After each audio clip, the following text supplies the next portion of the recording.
Social মিডিয়ার এই যুগে আমাদের আসলে অ্যাটেনশন ডাইভার্সন বা মাইন্ডের যে ক্লাটারটা সেটা অনেক বেশি।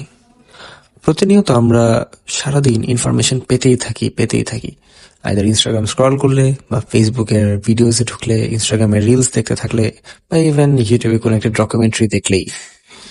আজ থেকে 20 বা 15 বছর আগে আমাদের কাছে অনেক ইনফরমেশন অ্যাক্সেস থাকলেও সেটা কন্টিনিউয়াসলি আমাদের বোমবার্ড করতো না। যেটা দেখা যেত, it was our conscious choice to consume information and apply on it. But এখন দেখা যায় যে সাবকনশিয়াসলি আমরা এতটাই ব্রেন ওয়াশড অ্যান্ড এতটাই use to a system that enables us to have access to information and stimulation all the time, তাই আমরা না চাইলেও অনেক ইনফরমেশন অ্যান্ড স্টিমুলেশন দ্বারা এক্সপোজড হই। সো যার ফলে আমাদের ব্রেনটা এনাফ রেস্ট পায় না। এটার প্রুফ আপনি দেখবেন যে আপনি যে কোনো ভিডিও, কোনো বই বা ইভেন কোনো প্রোডাক্টিভ কাজ 10 থেকে 15 মিনিটের বেশি করতে পারবেন না। সেটা কেন? কারণ আপনার মাইন্ড কনস্ট্যান্ট স্টিমুলেশন চাচ্ছে, যেটা আপনি খুব ইজিলি পাচ্ছেন হয়তো ইনস্টাগ্রাম বা ইউটিউব বা বিভিন্ন social media or any other media থেকে।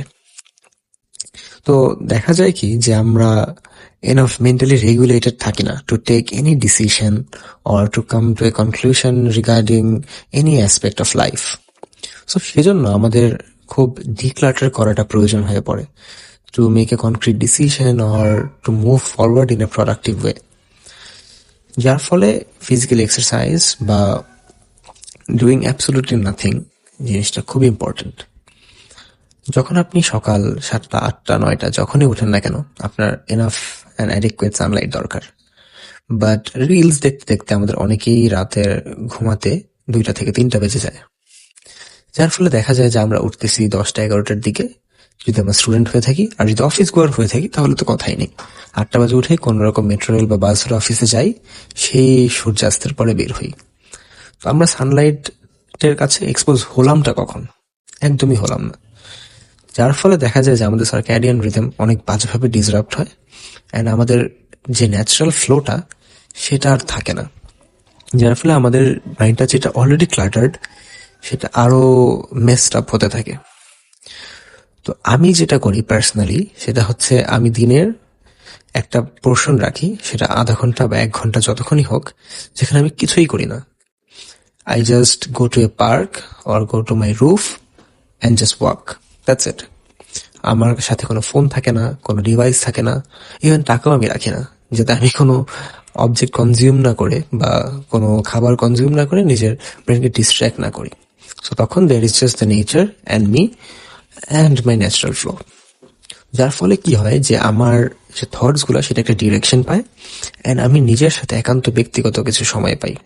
সেটা 1 মিনিট, 1 ঘন্টা হোক, আধা ঘন্টা হোক, অ্যান্ড আমি নিজের সাথে কথা বলার কিছুটা সময় পাই।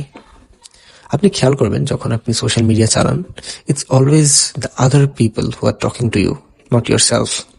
আপনি শুধু মানুষের ওপিনিয়ন শুনেই যাচ্ছেন, মানুষের কাহিনী দেখে যাচ্ছেন, মানে বিভিন্ন স্টোরি টেলিং আপনার থ্রুতে হচ্ছে, কিন্তু আপনার নিজের ইনপুটটা কোথায় এখানে? রিলটা স্ক্রল করা ছাড়া। তো ইটস ভেরি ইম্পর্টেন্ট যে আপনি নিজের সাথে কথা বলেন, নিজের গল্প নিজেকে আবার বলেন, অ্যান্ড নিজের লাইফটা একটা মুভির মতো বানান। অ্যান্ড তার জন্য সবার আগে আপনার যেটা করতে হবে সেটা হচ্ছে কিছুই না, ডু অ্যাবসলিউটলি নাথিং।